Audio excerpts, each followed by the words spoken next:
Every disease industry is dominated by corporations seeking profits. There are billions in profits to be earned by those corporations from cancer, diabetes, heart disease, cholesterol, Alzheimer's, osteoporosis, and other diseases.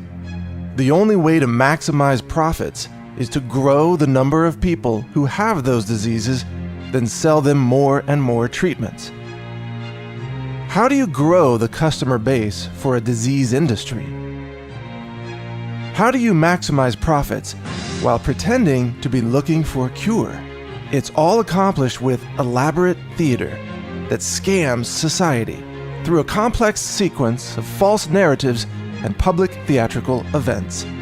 Here's how it works. Number 1, make sure your treatment drugs don't really work. This keeps people diseased for life, requiring management of their symptoms with expensive drugs that never cure the condition. Number 2, where possible, make sure your treatments actually cause more disease that must be treated with more drugs. Chemotherapy, for example, causes cancer. Diabetes drugs cause liver damage. Statin drugs cause Alzheimer's. And antidepressant drugs cause diabetes. Number 3, never talk about how processed food causes all the diseases you're claiming to treat. Don't let the public realize they can prevent cancer or diabetes, for example, by avoiding certain food ingredients, such as high fructose corn syrup. Number 4, ignore all the causes and cures that already exist.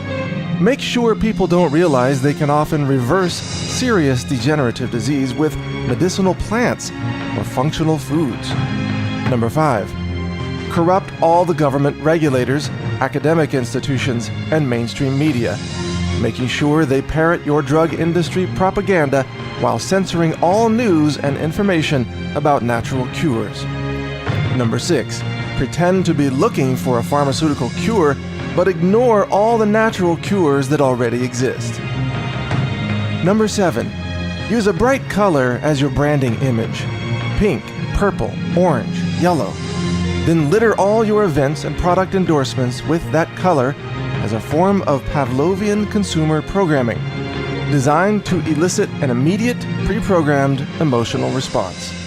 Number 8, earn even more money by licensing your color symbol, pink ribbons, to consumer product companies that manufacture the very products that cause the disease you're claiming to be fighting. Number 9, get Congress to declare an awareness month for your disease. Use the month to collect more money and recruit more patients into fraudulent treatments that don't work. Number 10, use emotional sob stories of sick people to manipulate the public into giving up more donations in the imaginary search for the cure. Number 11, perpetually claim to be close to finding a cure if only we had a few more $1 billion of government funding or public donations. Number 12, create support groups of emotionally manipulated victims of the toxic disease treatments that you sell. Catapult the propaganda term survivors to create an aura of heroism for those disease victims who submit to the most profitable industry treatments and still somehow survive them. Number 13, stage highly publicized fundraising events full of sheeple wearing your color symbols as a form of obedient conformity. Convince them to literally run around in circles while handing over donation money to your wealthy nonprofits and greed-driven corporations. Number 14, portray any critics of this elaborate theater as people who lack compassion or who are standing in the way of medical research. Number 15, when another year goes by and the cure still isn't found, repeat the exact same scam the next year by claiming you just need more money to finally find the cure. Repeat this theatrical performance year after year while collecting billions off the suffering of disease victims who stupidly think the pharmaceutical industry cares about their well-being.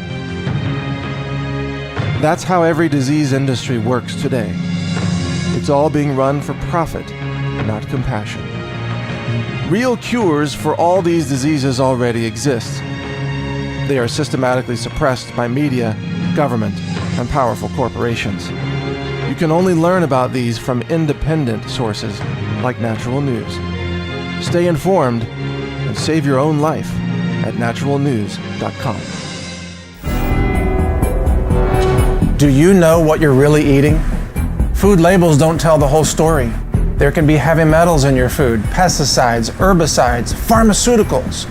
And these are the kinds of chemicals and heavy metals that can promote cancer, diabetes, heart disease, liver failure, kidney disorders, infertility, and even Alzheimer's.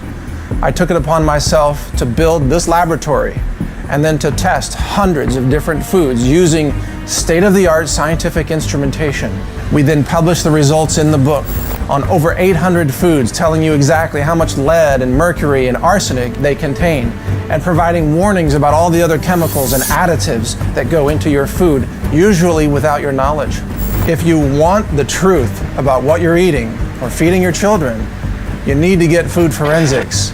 It exposes the truth that both the food companies don't want you to know and the government regulators, the FDA, won't admit. Food forensics is the one manual on food and nutrition and health that every grocery store shopper and consumer in America needs to have. So you can start avoiding the toxic chemicals, avoiding the heavy metals, and start empowering yourself with the kind of knowledge that the food companies don't want you to have your hands on because you'll stop buying their poison. Food forensics threatens to change the entire future of the food industry. These food manufacturers know that if this book succeeds with your help, they will have to clean up their products. And that, my friends, is one of the best reasons to help support this book and share this information with others. And if you do that, we're going to write another book.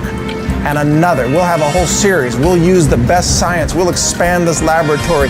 We'll buy more products off the shelf. We'll expand our staff. I will do whatever is necessary to bring you absolute transparency about what you are eating and buying and feeding your own children. I'm Mike Adams, the Health Ranger, the author of Food Forensics. Check out my book now at foodforensics.com.